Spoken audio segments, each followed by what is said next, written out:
Hello, podcast listener. This is your host with the most, Karen, aka JJ Meets World. I'm going to Karen out on a bunch of stuff today, so sit back, relax, and enjoy my suggestions. I'm using air quotes for the entire world. Plus, Tucker and I get into an argument about musicals that is completely one-sided, where I argue against Tucker for most of it. Enjoy. And by the way, if you'd like to help support our podcast, visit jjmeetsworld.com, where you can donate to our Patreon, pick up some killer swag at our merch shop, or click the link to Apple Podcast and give us a 5-star review. 1, 2, 3, 4. J.J. Gordon, sort of like that Indiana Jones, in that he's always sniffing out his next adventure. Yes, he is. He's always interviewing guests so he can have them on his show and they can talk about pop culture, arts, and leisure. J.J. has his flag unfurled and he likes his french fries curled, and he's fun and then he twirls as he goes to meet the world. He will march into the rain even if his ankle sprained. Take a peek inside his brain. This podcast is called J.J. Meets World. I had this dream last night about our podcast, JJ. Oh, really? Okay, so tell me about it. It was about our podcast in that I was meeting you somewhere where we were going to go record the podcast. We were going to record the podcast in a cemetery.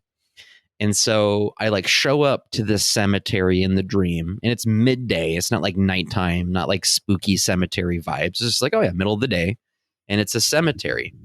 And I had all of our podcasting gear with me. And I was like, you know what? I think setting up outside is going to be a mistake because, the wind and looky-loos and stuff. Let me go find a place inside. And there was this giant building. You know how in dreams sometimes you'll kind of dream of a building, but then it'll take whatever shape it needs to at whatever moment in the dream. So sometimes the building feels small or large. Yeah. This was one of those buildings that just sort of changes its size depending on the dream. And so I walk in and originally it's supposed to be, I think the office, the main caretaker's office for the cemetery, but it's really big and looked kind of old and Victorian, and it looked really, really fancy from a Victorian era on the inside of it. Okay. And they were closed. I was the only person there. And so I'm looking around to try to find a room for us to record our podcast in.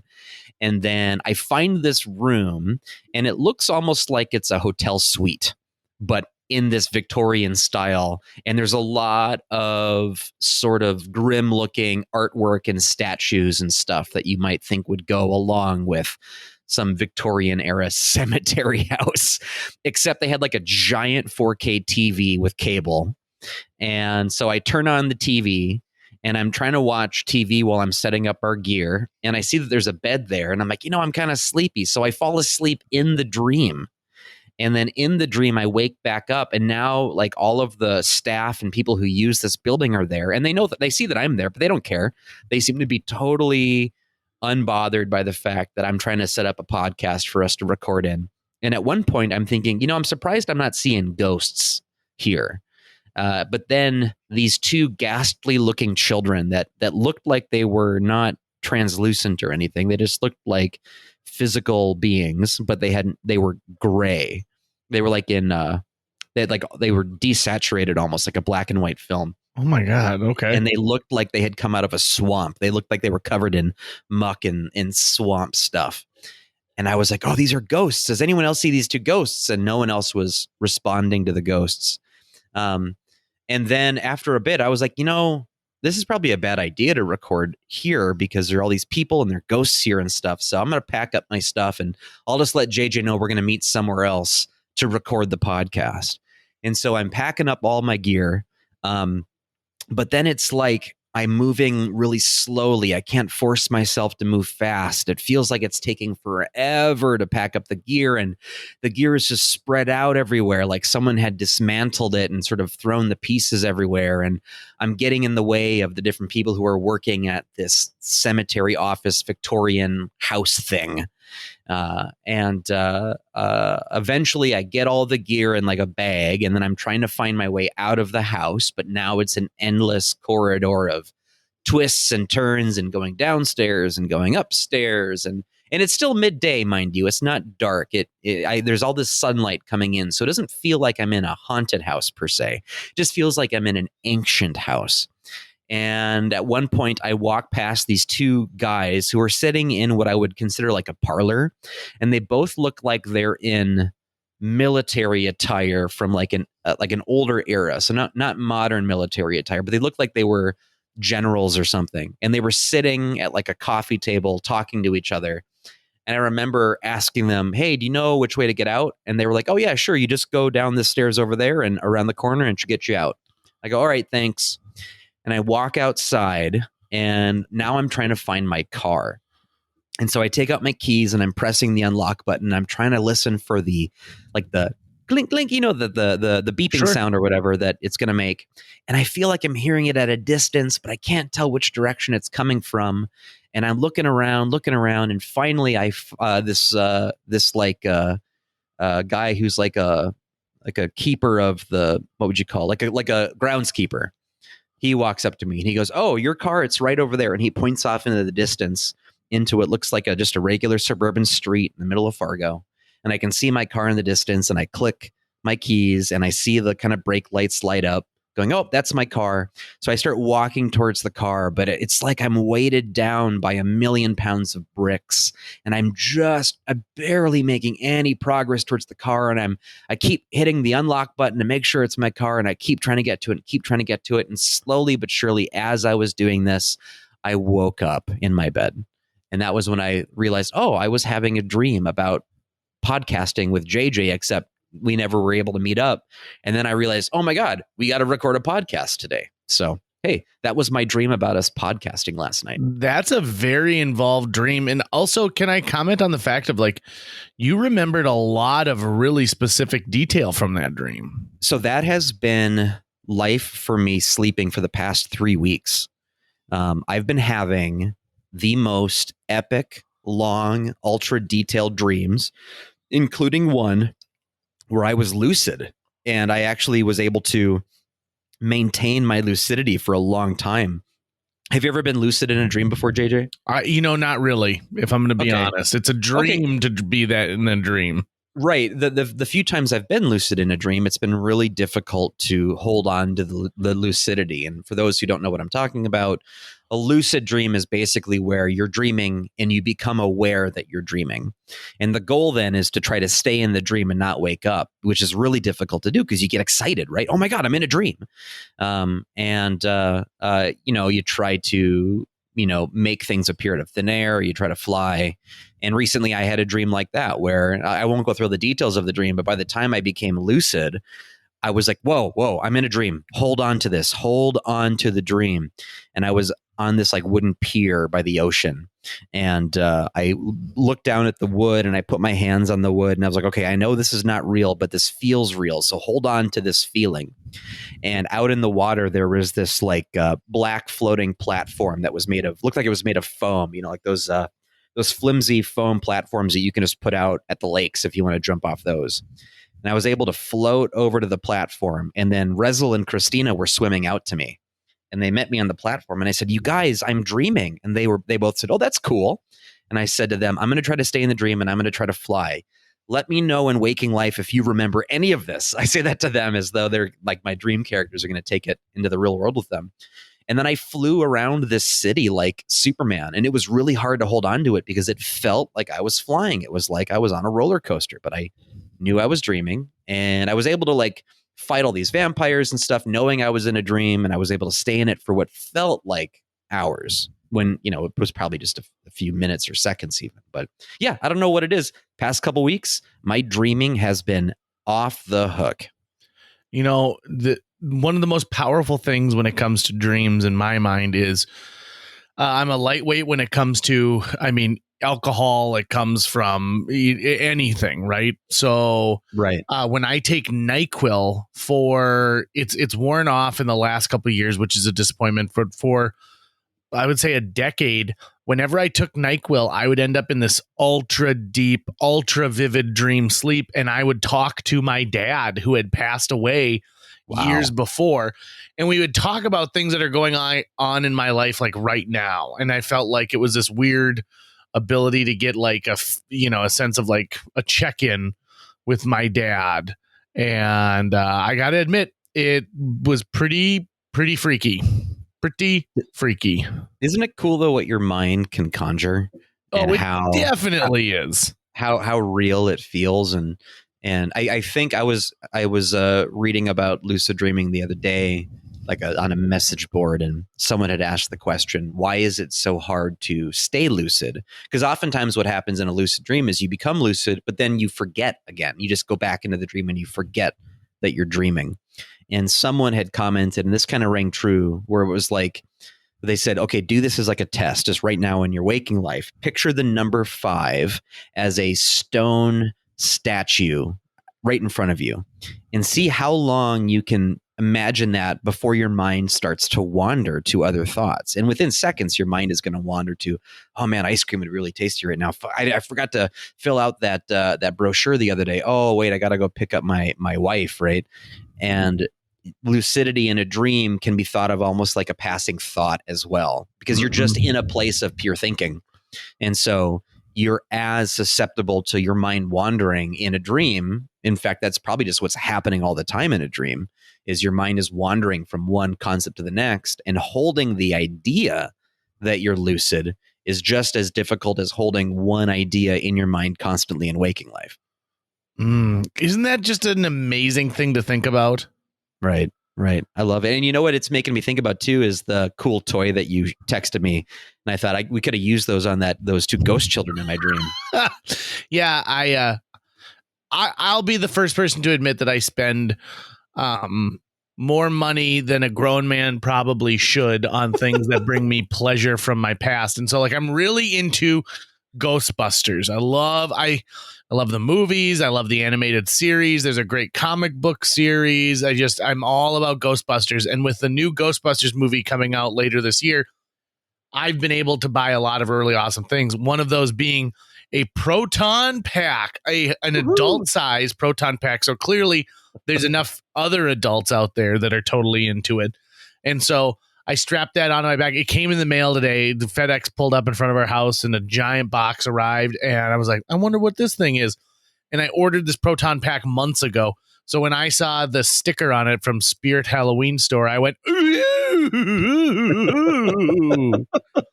And what does it like? Does it light up? Does it make sounds? Oh, it lights up and it goes where it's charging like the proton packs do in the movie. And there's a red light, and I already, I like Jill was like, stop pointing that at me. And I'm like, I'm just practicing my ghost skills. And I got an awesome Ghostbusters trap recently, and I got a PKE meter. It's just, we're living in a glorious time for Ghostbusters fans out there. I can tell you that much. Yeah, just make sure you don't cross the streams. Right. Unless I need to close, Gozer, the Gozerians, I guess, portal. Yeah. To the future. How hyped are you for the new Ghostbusters movie? I'm pretty hyped. And, there's a lot of things that go into the new Ghostbusters that make me excited. Number one, I love the idea that Ivan Reitman's son is taking his stab at creating something for a new generation of actors as well as fans from his dad, right? Ivan Reitman did it. Now Jason Reitman's doing it. I'm sure that would led to some really fun collaboration. I don't, a lot of the original Ghostbusters crew who are in this have said how amazing it is, but they also said the same thing about the 2016 Ghostbusters remake. And so I don't trust them.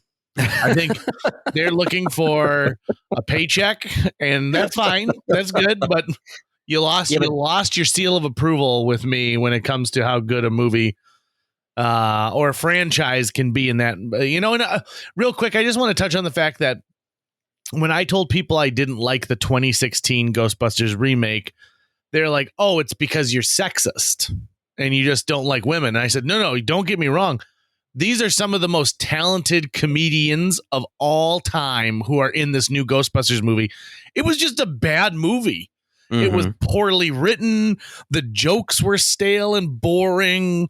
I think it would have actually benefited from not being called Ghostbusters. If you had called it something else, I don't think that the like diehard fans would have judged it as harshly, but it's just not a funny movie. Right. So it happens. Yeah.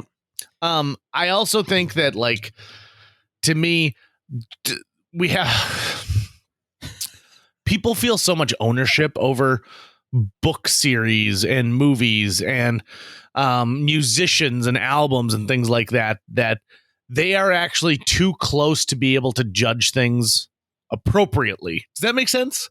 Well, I mean, whether they judge it appropriately or not, they want it their way, but that's just not how it works. Right. And you can't appease everybody. You can't appease everybody, but they also treat like a new thing in that line, if they don't like it, as somehow ruining the old thing that they did like. And it's like, no, that's still there. I mean, you can go and enjoy that as well. I just think that the fan culture in general has become so toxic that it's nearly impossible to have a good faith debate about whether or not a piece of art is good or not. And so I actually kind of try to avoid it altogether. If I know that me and someone else have differing opinions about a movie, I will almost always just let them have their say and then not say anything, because why? Like, what do I need to even pipe in about? And with it's very few people that I can have. You're one of them. I can have a discussion, even though we've gone off the rails a few times in the past for movie disagreements for funsies. But we can get together and have an Indian buffet and be fine. Right. Well, so there are people I cannot do that with. Like, I just watched The Many Saints of Newark, the Sopranos prequel, Mm-hmm. and I won't go into any details. I thought it was fun. I enjoyed it, but I was also really underwhelmed by it. And when I texted that to Greg Carlson, he said, well, I actually liked it a lot more than you. I'm looking forward to getting face to face and talking about the different points of the film. And that I am actually really looking forward to, because even if I'm disagreeing with Greg, he has such an incredible point of view and vantage point on these things that he may illuminate things that I'd never even thought of before in the movie. I'd be interested to see what you think of it too when you watch it. Okay, but now let me ask you this. If you need a Sherpa to get through a movie, did they really do a good job in portraying those things? I mean, I don't know. I mean, I could have just been dumb. I had just watched the David Lynch Dune, which is absolute dog shit. And so maybe I was just so punch drunk off of that that I couldn't take it in. But also there are times where I've watched a movie, hated it, and then watched it a second time and loved it. The first time I watched Blade Runner, the director's cut, I hated it. And the second time I watched it, I fell in love with it. It became my favorite movie. So sometimes the mood that I'm in or how I'm taking something will change. Like right now, so I've been reading the Dune books, but I read the first 3 and decided to take a break from them. And so I got recommended this book called The Name of the Wind by Patrick Rothfuss. It's like a fantasy book.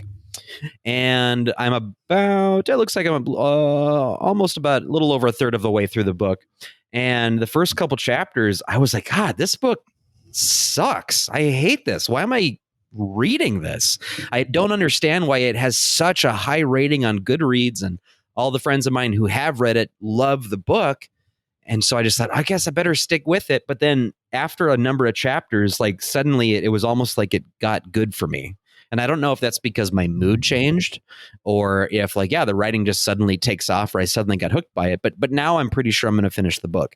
So I think I have to be really careful about when I say I think something is good or bad, because sometimes it feels obvious to me and I know I'm never going to return to something again. But other times it's like, well, I don't know. I think I might need another look.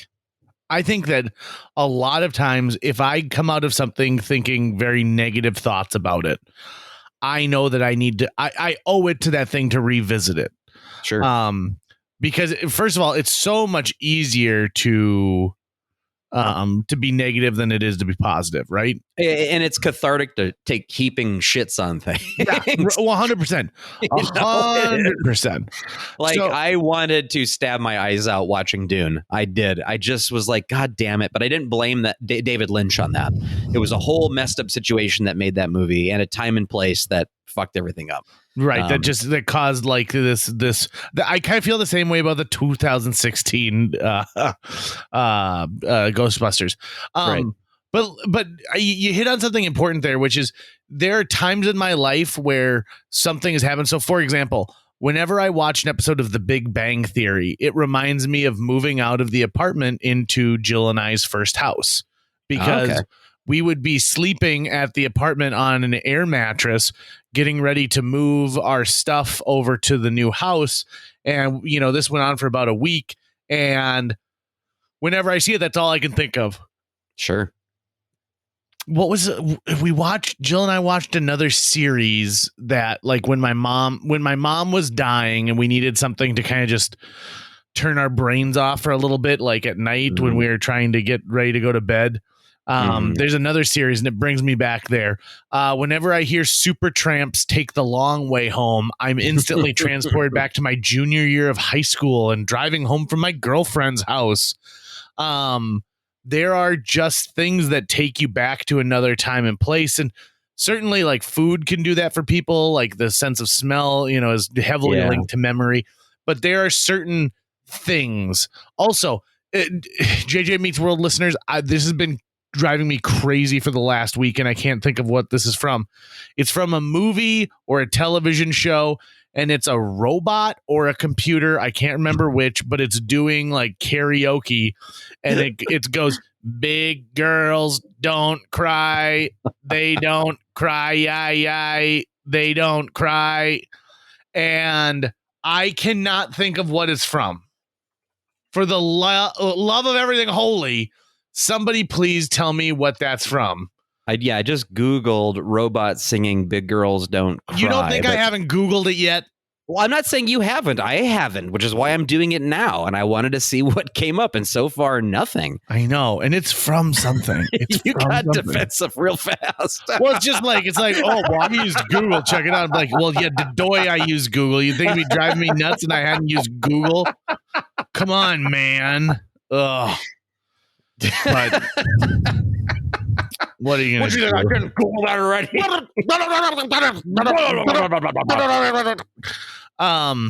Okay, let me talk about something that's kind of been ruffling my feathers the last week and a half.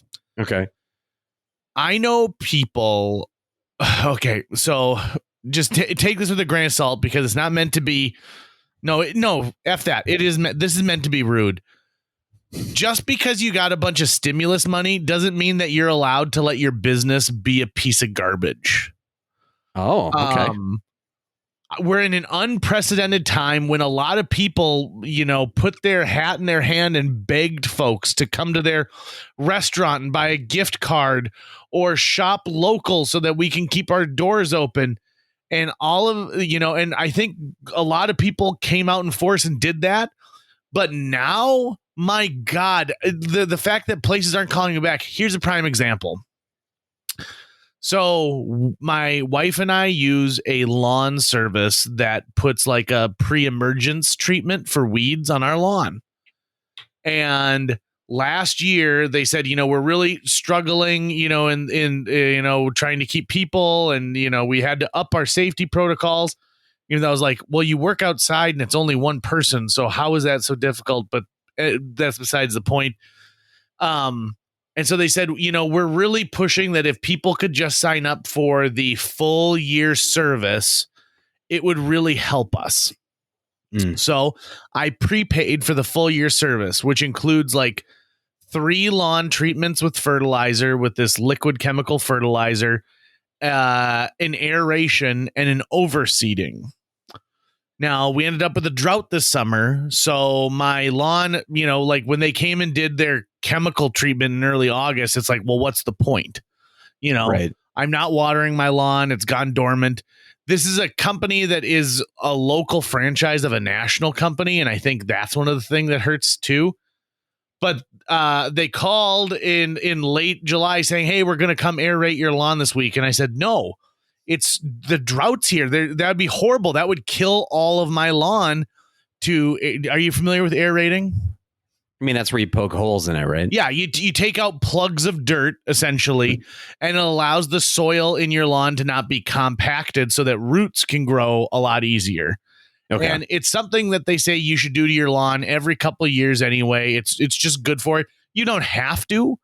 But if you want a luscious, roll around in the summer, like Mark Twain writes about lawn, that's what you do.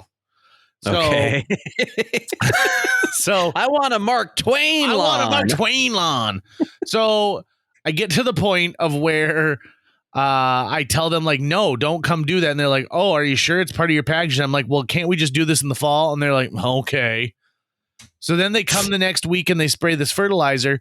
They don't end up closing a gate. And so one of my dogs gets out because they don't close the gate behind them. Okay. They had to open the gate to get there. You'd think that they'd be able to close the gate. Now, luckily, we got my dog back. Jill freaked out. We had to use the tracker on Neely, which we have a little GPS unit that tracks our dog. And everything turned out to be all right in the long run, but it caused a very hair-raising afternoon of, like anger, frustration, worry, running around, having to take a belt off so that we can fashion it into a leash, holding my pants up, my pants falling down. I mean, there's a lot that goes into it. So I call this business at 4:00 to say, hey, whoever just came to our house didn't shut the gate. And they're like, hi, you've reached such and such, lawn care. Unfortunately, we're not here right now. Our normal business hours are something to 5. So please call us. And I'm like, well, it's 4:00. You should be open right now. What's the deal? So I leave a message. The next day I get a call back like around noon.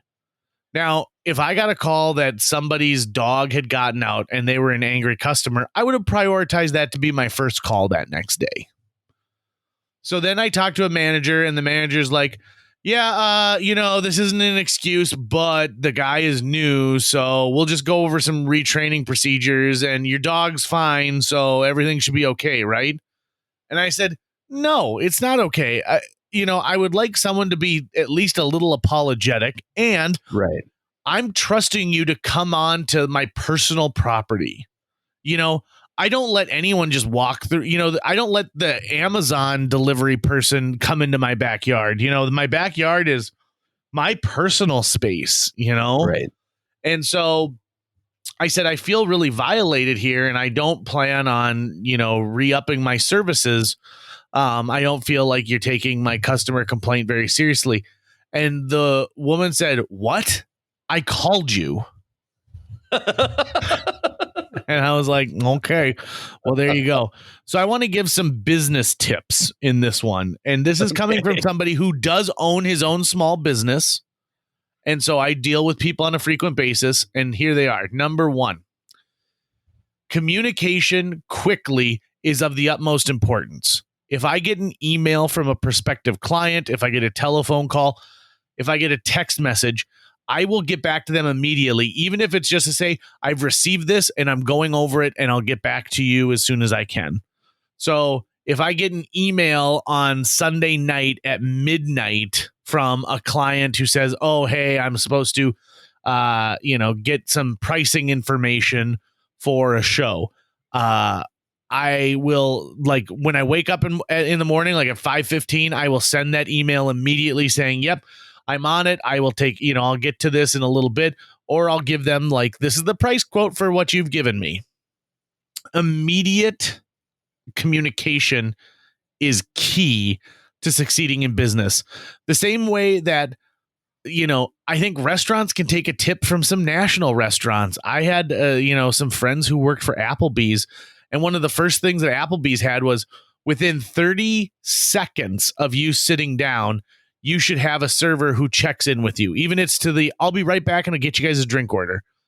And that to me is incredibly important, right? It's acknowledging that you are here and you're intending to be a part of this business, and you will get to me and you'll pay attention to me in a little bit.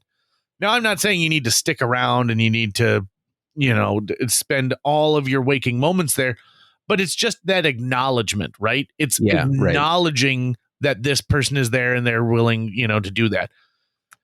How you make your customer feel can be the complete difference of a great experience and a bad experience. Like, obviously they had made that mistake of letting your dog, of not closing the gate, and the person who called you, their job was basically to make you feel heard to make you feel like they actually are taking it seriously. But it sounds like the tone that she adopted was very glib and flippant and was like, yeah, whatever. Right. Like you were not a priority at all. And you know what? If I had gotten a call the next morning, like at a reason, if let's say they get in there at 7:15 a.m. and she had called me at 7:15 a.m., I immediately would have been like, okay, so clearly they listened to the messages and this is the first thing that they did. And that goes a long way. And maybe I'd continue to use their services at that point. Now, maybe they were closed because they were done for work with the day and the boss said, everyone enjoy a nice leisurely afternoon. That's not my fault or my problem, for them not being open at that time. But waiting until noon the next day for a situation like this, I felt like was ridiculous. So there's number one. Number two, taking the time to go through your web presence on a semi-frequent basis. Every month, you should at least click on every page on your website and make sure that the stuff you have is up to date and ready to go. This is a real Karen episode for JJ because I'm going to be talking about a lot of Karen things here. Yeah, he's going to go get his hair styled later, I'm sure. Yep, I'm going to get a nice little short pixie cut with a little bouffant top. So Jill and I went to the Twin Cities a couple weekends ago. And I have got one hotel that I like to stay in. Okay. It's an Embassy Suites. It's down by the Mall of America. It's right off of a light rail stop. So their parking lot ends and there's a light rail stop. It's close if I want to get over into St. Paul. It's perfectly situated for all of the things that JJ loves to do when he's in Minneapolis. So I have stayed there, I'm going to say 40 times in my lifetime. Damn. And one of the things I like about it is it's got a cook to order continental breakfast, hot breakfast in the morning. They do a manager's reception where they've got popcorn and pretzels and ranch dressing and chips and salsa, and you get free drinks and you can congregate in their, central plaza. It's one of those atrium buildings where like the center is wide open all the way up to the top with a huge skylight. So it's great for gathering people because you can see your friends who are in other rooms. It's got a nice hot tub. It's got a nice pool. There's a restaurant on site if I want to have something ordered up. And it's got a nice big parking lot that was free to park in until my last visit. Now, for those of you listening outside of this area who say like, yeah, most hotels don't have free parking. Correct. Most hotels in an urban, especially downtown setting, do not have free parking. But in the upper Midwest, nobody pays to park. That's true. Is an irregularity to find some place where you're going to have to pay to park your vehicle unless you are going to one of those ultra dense downtown areas, in which case you can drive around for at least like an hour and find a parking space that's free and open to the clear. So to me, this hotel has a massive parking lot in it. So I walk in and I check in. I'm also a Hilton Honors Gold status member. Okay, Gold status. So not even silver. F those guys. Is there platinum status? There is platinum status. God damn it. But I don't want their credit card. So that's what keeps me from that next level of status. So I go in and I check in and she goes, oh, and do you have a vehicle with us? And I said, I sure do. And she goes, okay, that'll be $5 to park and we'll just include it on your incidentals. And I go, well, parking's not free. And she goes, oh no, unfortunately it's not. I said, well, how long has that been? Like, well, since the pandemic, we've had to start charging for parking. And this is what I take umbrage with. First of all, you didn't have to do that at all. You chose to do that because you wanted to make up for a revenue stream because people aren't, clamoring to get out to hotels. Number two, I understand that you've had to pay more in this last year because of things like having to have more stringent cleaning procedures and having to, give masks to employees and guests and things like that. But you should raise the rate of your room. Now, if I said, gosh, last time I was here, I paid $120 and now I'm paying $125, I wouldn't have thought twice about it. It's the bait and switch of having made this reservation for $120, showing up and then finding out there's an additional $5. That to me really pisses me off. Secondly, it is not a guaranteed parking space. I run the risk that if there's, let's say, a wedding or something going on inside that hotel that night and I can't find a parking space, I'm not guaranteed a space because I paid $5. Got it. So it's not like you're reserving it. It's just like, oh, for the luxury of parking near the place you're staying, we're going to charge you $5. And in all honesty, if they had said, okay, you're going to park in space 21B, that even is a horse of a different color, because then they've at least gone to the point of saying, we're going to make sure that we number out the spaces and prioritize the guests who are staying overnight with us a parking space. Is this 5 per day or 5 per stay? 5 per stay is what I'm assuming. I was only there one day though. Okay. Gotcha. And then they gave me this, and then this is this is what really drives me nuts, because I'm so used to this place. I parked way out in the parking lot and walked up with all my baggage and everything, expecting to go straight to my room. But now I had to walk all the way back across the parking lot to put this hang tag in my car and then go back up. And this is my Karen episode, everybody. Yeah, you and I have different problems for sure, right? But I'm sympathetic. I'm empathetic. So I did what any good, like loyal patron does. I hit up 5 trip advisory sites and I noted that parking is no longer free. And I on TripAdvisor, I was like, hey, you list this with free parking. That doesn't exist anymore. Get rid of it. And it just, to me, here's your business tip for success. Anytime you charge me a fee or an extra that is coming out of nowhere, rather than including that on the standard price for whatever it is, I don't like it. I don't care for it. I think that it is it's a nasty way to get more money from someone. And here's the thing. I'm not going to stay at that Embassy Suites anymore. Do you think that really is truly what the end game is to basically trick you into, well, now you're here and you have to pay it, versus just bad management or trying to be transparent? Because I mean, I'm not a business owner. And so I'm not super qualified to comment on this, but I am someone who's lazy. And so I like it all just to be done in one big lump, right? Like I would be like, just raise the price of the room a bit so that I, whatever, Yep. For me, at the end of the day, it all comes out in the wash. But do you think it was the notion of, well, we can't raise our room rates by an extra $5 because we need to have competitive room rates with other places, but we still need to recoup that money? Or is it just bad management? Do you really think that they're really making that much more by quote unquote tricking you? Yeah. Here's the thing. So I started thinking about it. It's a huge moneymaker for them, right? So let's say you have 100 rooms every night. That's $500 extra that you're bringing in a given year. You're bringing in, I'll bet you they bring in over $100,000 extra dollars this year because of this $5 parking deal.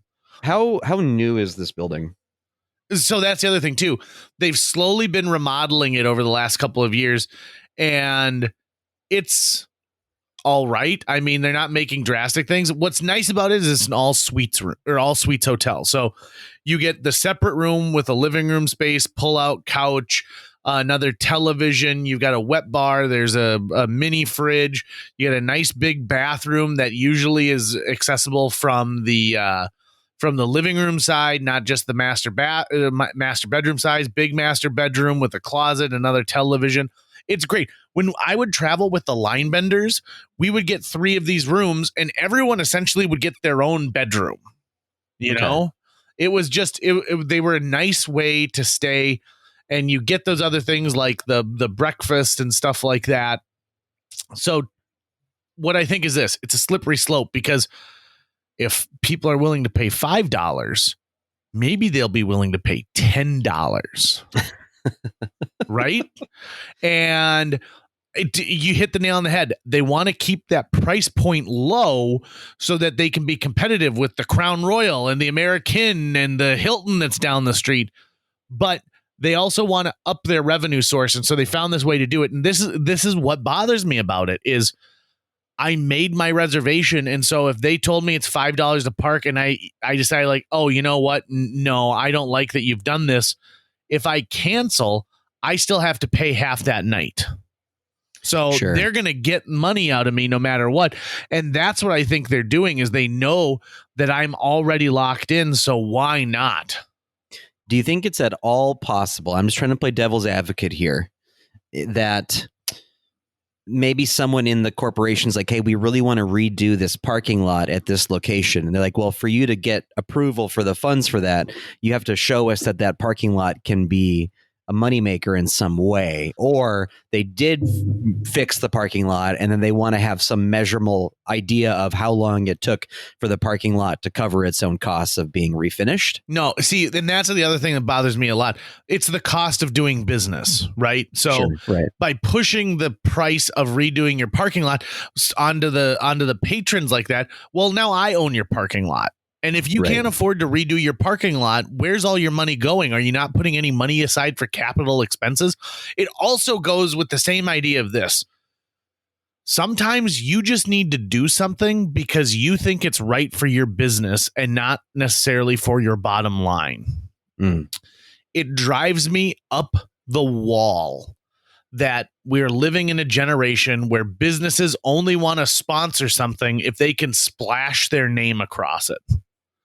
Do you think cemeteries are a good business? I mean, so far so good, right?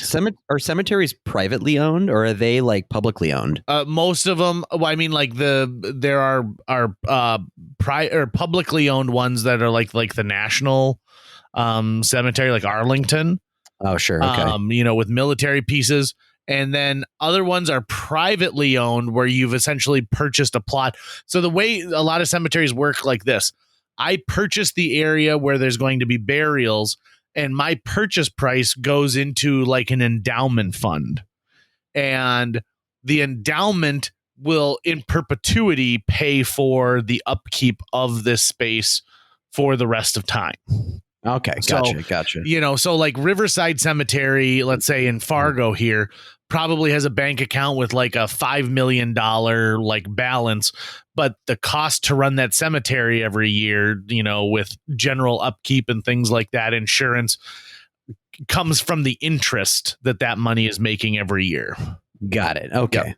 So, and then there are places that have private, like towns like that have started municipal cemeteries, things like that.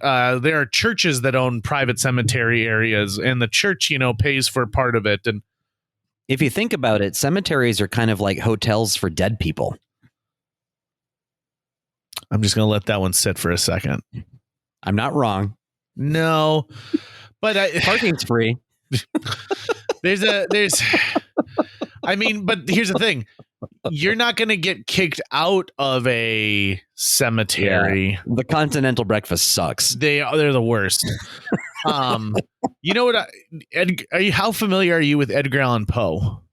I mean, familiar enough in the cultural sense and, Quoth the Raven, Nevermore. And I've read some of his short stories. So, he is terrified of being buried alive, which was actually kind of common during his lifetime. Right. I've heard that because, they would think you were dead, but you might just be passed out or near dead.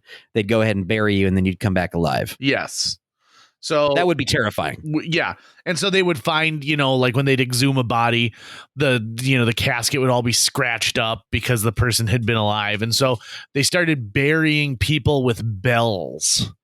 And this is when mausoleums got to be a more popular idea, which is, we'll store your body above ground in a stone or concrete, maybe even marble if you're extremely wealthy, type, situation, so that if you were just in a heavy sleep, you would be able to be like, oh no, and then push your way out or hear, someone would hear you yelling. Right. I would love to have a crypt. I think that would be badass. There's this really awesome cemetery in Lexington where some of my family is. And like every time I'd visit, I'd go to the cemetery just to look at all the headstones because they've got really ancient ones next to modern ones. And it's actually a really beautiful location, but they've got a bunch of old crypts that, people in the 1800s who had money would have been able to set aside for themselves. And they just look cool. And I kind of want a crypt for where I get to be buried when I die versus just going into the ground. But we'll see. I'm a few bajillion dollars away from being able to make that happen. To me, it's you might as well just burn me up. Yeah. Is that what you want? You want to be cremated? I want to be cremated, and I don't want to have to people to pass my ashes around or anything like that. I'm like, I'm done. Yeah, I'm done. See, I want like a marble sarcophagus that looks like really flippin' cool, and I want it to be in this cool crypt that has like gargoyles on the outside of it, and you got to protect it so it doesn't get grave robbed. But I think that'd be pretty rad. In that Lexington cemetery, I think his name was Henry Payne. I think that's his name. No, Henry Clay. Henry Clay. He was a famous U.S. senator, and he's like the most famous person buried there. And he's got basically his own mausoleum with a sarcophagus that you can see and this giant statue on top of it. It's super badass. And that's what I want. I think that, to me, the best of the best would be to have some kind of a place that people could go where they knew they were visiting for a particular person. So for example, there's a famous cemetery in Paris where people go to visit who's the guy? Napoleon? Not Napoleon. Who is the lead singer of The Doors? I can't remember. Someone who's listening right now is yelling at us. Yeah, Jim Morrison. That was his name. And so Jim Morrison grave, when I Google, because I know how to use a Google. I never said you didn't. Never said you didn't. The one thing you might find right there is Paris Cemetery on moving Morrison grave. No way, reports USA Today. And so the coolest tombs the cemetery that Jim Morrison is buried in was established in 1804 by Napoleon. Oh, really? Yeah, bring that whole thing full circle. Is Napoleon buried there? Well, let's find out. Where is Napoleon buried? Again, using Google. Buried 1 R or 2, buddy? 1 R. Yeah, that's correct. Just making sure. He's buried on the island of St. Helena, located in the southern part of the Atlantic Ocean, where he had lived in exile since 1815. Hey, how come we're not exiling people more?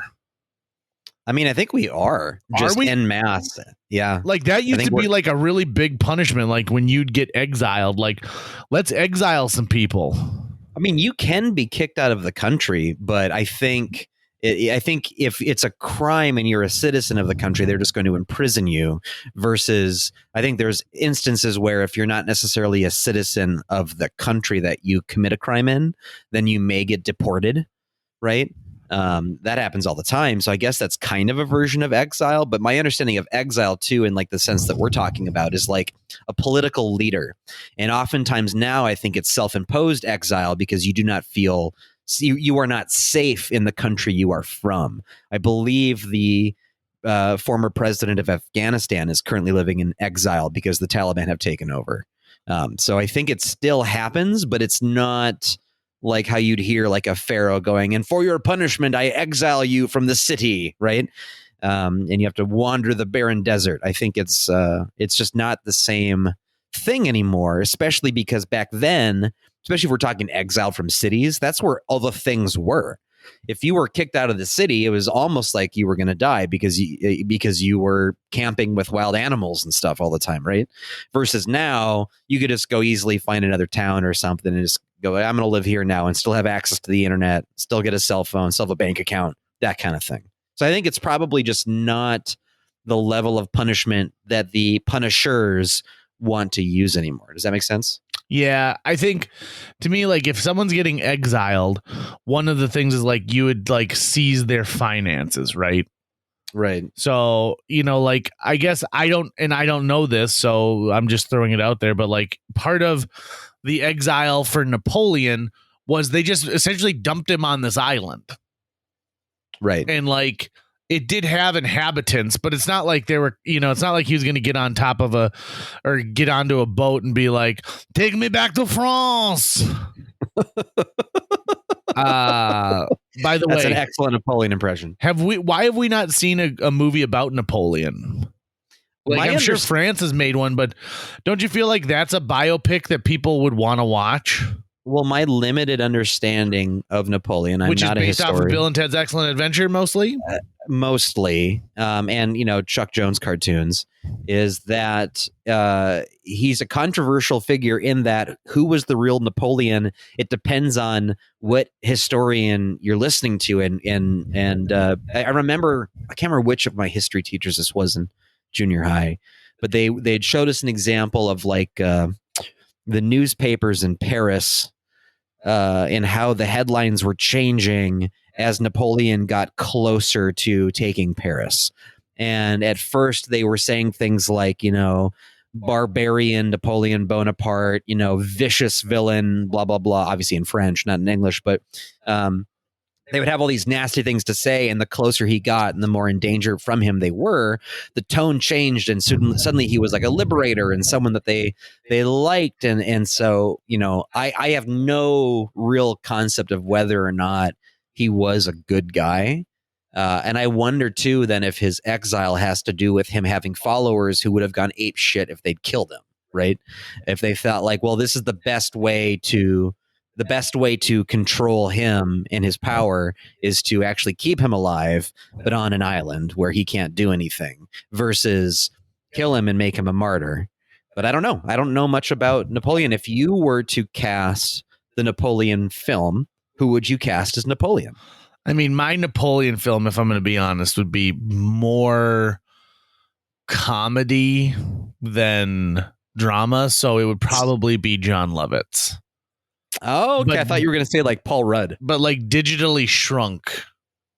Like everything is done in forced perspective.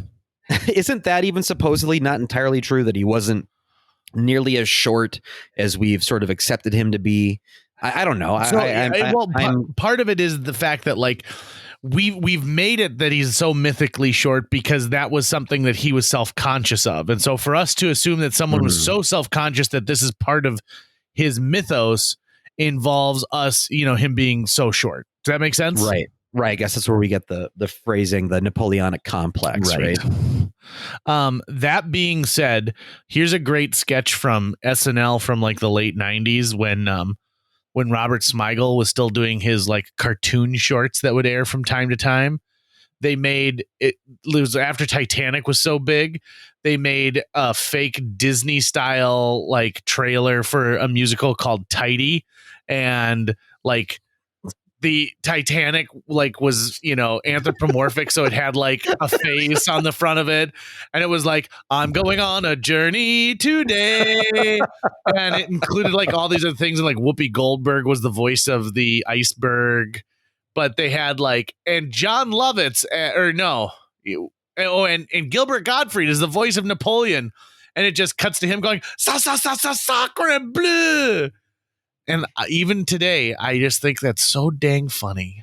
Hey, I've got a question about musicals, actually. Oh, please lay it on me, because I'm not well versed, no pun intended, in the realm of musicals. I'm going to be directing my first musical coming up here in the spring.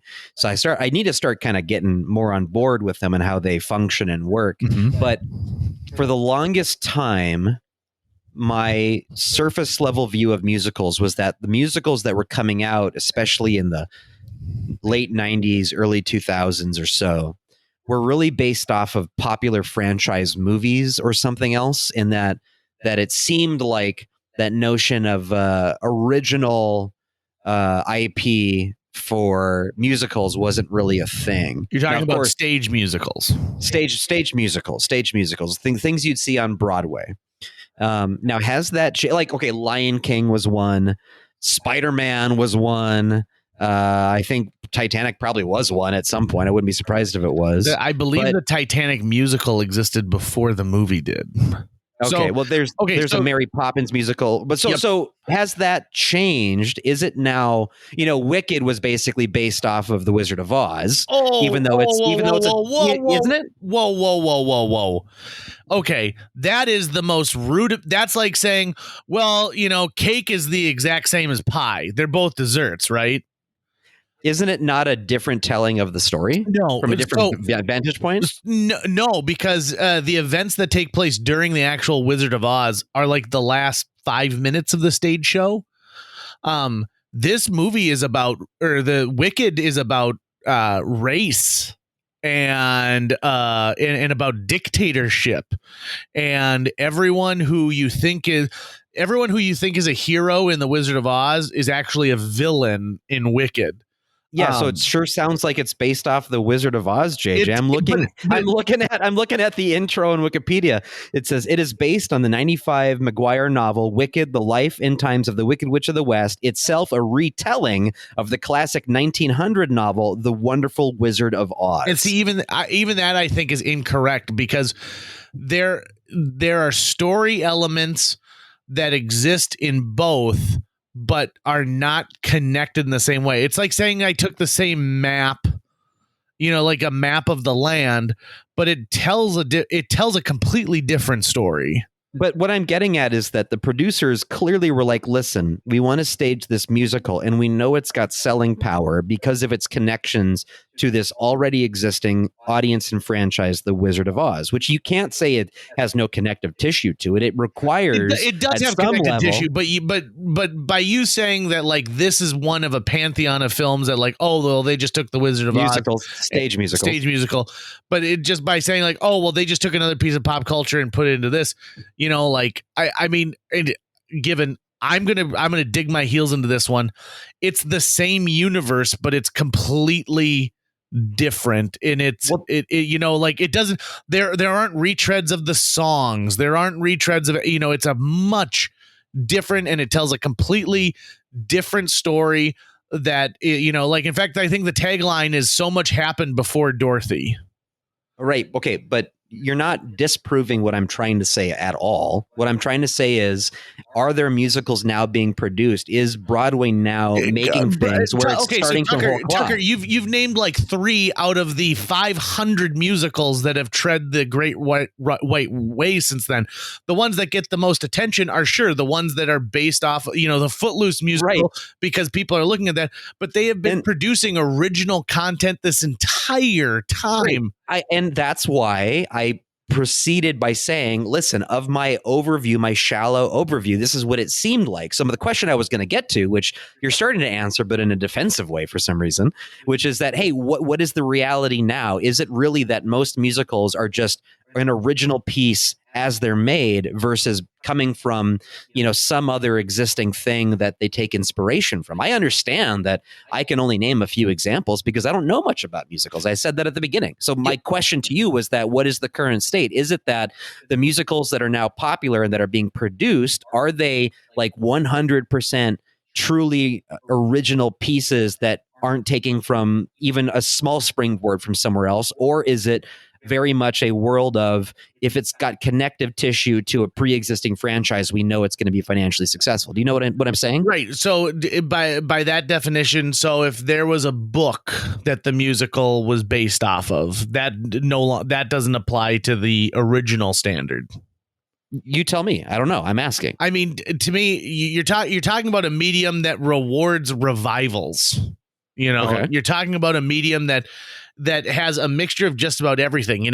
There's a musical version of Rocky, which stands alongside a musical version called Ordinary Days, which deals with the events of 9/11. To me, just like the play side of Broadway, they are always looking for something that can be dramatic and a live experience. And sometimes it's based off of a book. Sometimes it's based off of the discography of an entire group. The Jagged Little Pill is a musical. It's an original musical story using the songs of Alanis Morissette to tell a story. One of the best shows that I've seen in a long time was actually a bio stage show called Beautiful, which is about Carole King and how her songwriting life started from the get-go. And so I think it's rare to see something that doesn't have any kind of basis, whether it be a book, a memoir, something like that. But they do certainly exist, and they're out there. Broadway also looks to please its audience by doing things like revivals and finding other things. To me, Gregory Maguire, what he did with his novel of Wicked was incredibly smart storytelling, because he didn't need to go back and tell you everything you need to know about the wonderful land of Oz. He was able to build upon it into something else, similar to the way I think like a lot of comic book writers do. They can take something that's widely established and tell a new story with that without having to tell an origin story attached to it. And some of the biggest musicals on Broadway, you're right, are like The Lion King, but seeing The Lion King, the movie, and then seeing Lion King, the stage show, are drastically different experiences. And not just because it's live, but some of the artistic choices that were made with The Lion King changed the feel and the kind of, the idea of the story. One of the things you find out in the stage show of The Lion King is that Scar had challenged his brother. The reason he's called Scar is because he has a scar from when he challenged Mufasa for the throne before the story even starts. Oh, that I did not know. Yeah, and you get other feelings most of the time when you take a musical that's based on something like like a Disney movie or like Footloose, let's say, again for an example. They have to add more songs in there. You have to add other pieces. And what interests me the most is we're living in a time when they're challenging the way musicals operate. So to me, and if you can't tell, listener, I'm way into musicals. I love them. Yeah, no shit. So I find them to be such an interesting way to tell a story, because you need to suspend another layer of disbelief while you're watching it, which is there are musicals that have songs that are just essentially there to create energy and emotion. There are songs that further the plot. There are songs that are given to give characters a new feel, to try and further flesh out what's going on. And I find them to be so interesting because it's, the musical is an American medium. It is something that originated in the United States, the idea of the stage musical play. And it's something that other countries quickly adapted to and other artists have loved. The Brits got way into it. And we've done such a great job allowing people to have success and failure when it comes to musicals. Rocky the musical, who the hell thought that was going to be a good idea? Right, or Spider-Man. And God, when I was reading all those reports about Spider-Man, I felt so bad for Julie Taymor, because I'm like, I understand what you're trying to do, but listen, I saw this at Universal Studios. It lasted 22 minutes. It was called the Superman Musical Experience, and it was just fine. I would never pay $110 to sit and try and watch that for 2 hours. It just is the wrong place for this. I do have a favorite musical, which is West Side Story. Oh, well, then you're in for a real treat with that new Spielberg one coming out. I am actually looking forward to seeing it. And what draws you to West Side Story? When I was a kid, my dad was in West Side Story at Trollwood when Trollwood did it. What was that, back in 94, maybe 95? I can't remember when they staged West Side Story then. He played Doc. And he was also teaching at Trollwood that summer. So I was at Trollwood every day as a kid, playing on the playground and watching rehearsals and watching all these, these big kids, which to me looked like adults right at that age, just doing this amazing work. And I loved everything about the show. I loved the music. I loved the set design and everything that they were doing. So it had a big impact on me as a kid. And I just think the music is gorgeous. I think it's absolutely gorgeous. It's effectively a retelling of the Romeo and Juliet story, but in more of a modern day era. dealing with race and gang warfare and love and loss and all of those things. And so I'm looking forward to this new version of it. So, but there, because I have not taken the time to go down the musical rabbit hole, there are very few that I've ever paid attention to. If anything, the musicals that I am aware of are basically Disney animated films, which basically take their cue from stage musical stylings, right? Because the stage musical came first, and then the film musical came after that, and it was a very popular form of entertainment. There's even like the Chitty Chitty Bang Bang, or the one and only genuine original family band, where there's songs throughout and dance throughout. And so I was exposed to that as a kid. And now that I'm going to be directing Mr. Burns' A Post-Electric play at Theater B, I have to basically dive back in and understand the form again and how it uses musicals, how it uses music and singing and dance to tell a story. And of course, when I finally have a music director and a choreographer to work with, that's where my education really will begin. And, an interesting aspect of that too is the idea that in the future, why do they choose a musical, right? Like, why is it specifically the music part of an entertainment source like The Simpsons that becomes the thing that lives on and lives on and lives on? And I can't wait to see this play. I'm so incredibly excited. In fact, I had to stop myself the other day from watching a review of like an off-Broadway version of it, because I want to go in with as truly little expectation or knowledge as possible and just be able to be blown away by it. And yeah, I hope it turns out. Yeah, and I think it will, and I think that there's just there's so much fun with the musical, and I'm always shocked. There's a great documentary series that PBS put together called B-Way, and it's the history of the American musical, and they talk about how Jerome Robbins, what he was doing, by today's standards is incredibly tame. But back then they were worried that the government was going to shut them down for some things. How actors and actresses, if you were a Broadway actor or actress, you didn't hop into Hollywood, and how big of a deal it was for Julie Andrews to get plucked to be put into Mary Poppins when they had decided that there's no way that even though she originated the role in My Fair Lady, she could ever translate to the screen version of it when we can get, Audrey Hepburn instead.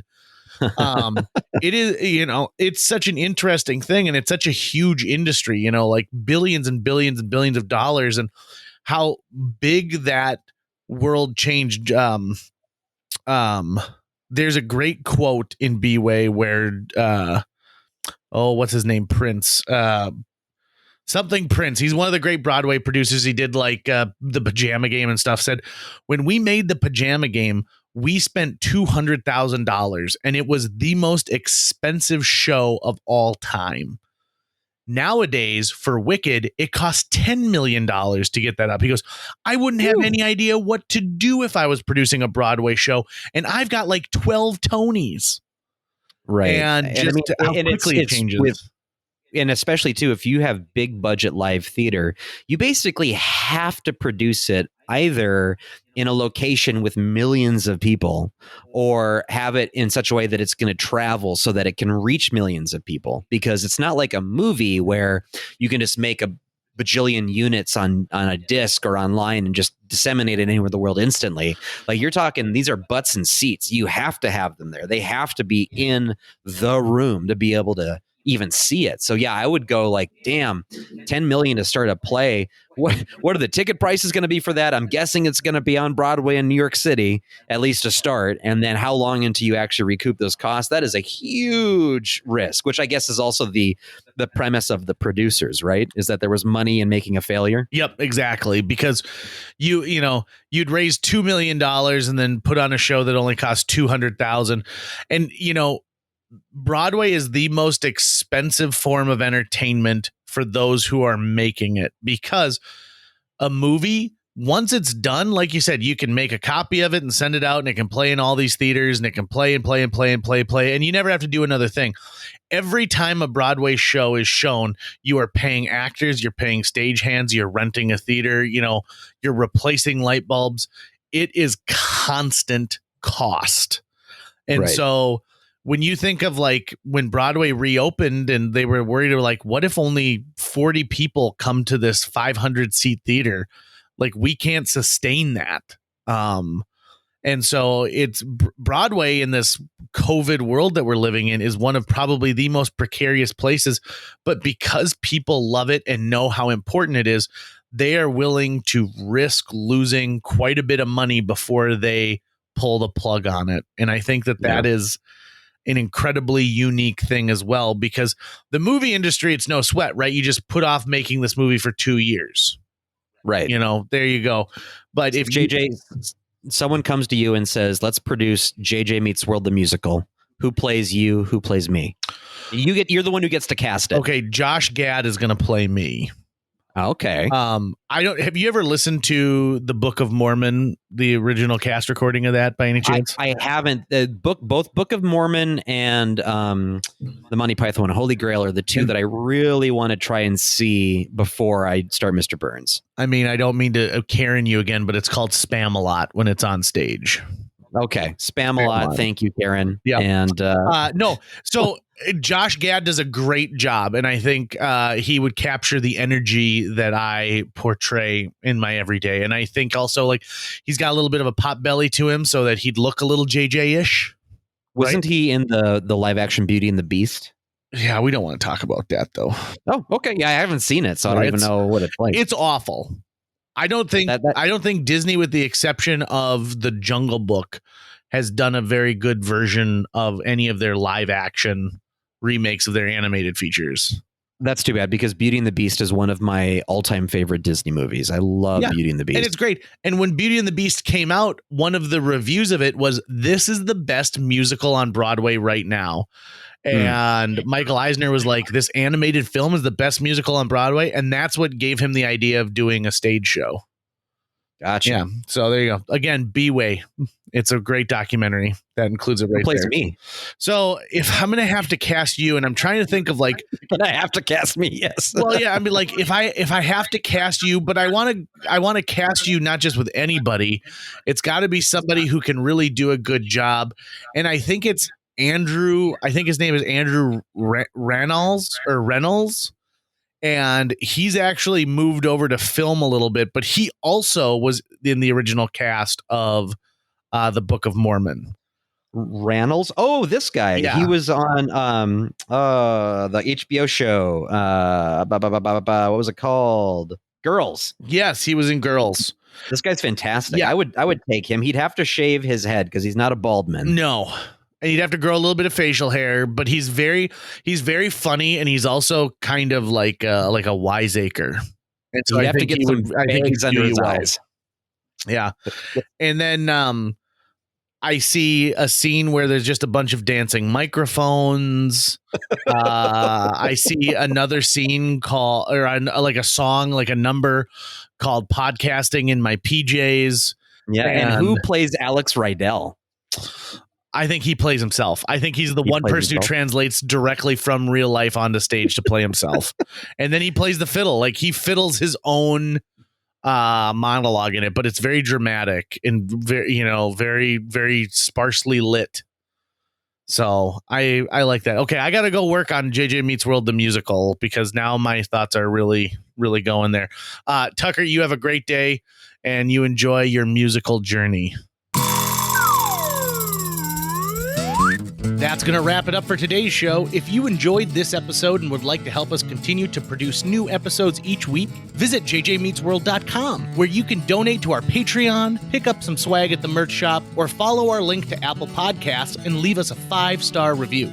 You can also follow us on social media. We're on Facebook, Instagram, Twitter, YouTube, all the sites the cool kids are using these days. JJ Meets World is produced every week by Tucker Lucas. You can find out more about Tucker's work by visiting moonbasemaria.com. If you want to get in touch with your host with the most, check out linebenders.com, where you can find direct contact info for JJ or booking information. You need to learn to shut up and just do what I tell you on this podcast. What were you just speaking through? I have a little tiny bullhorn right in front of me for any time I need it.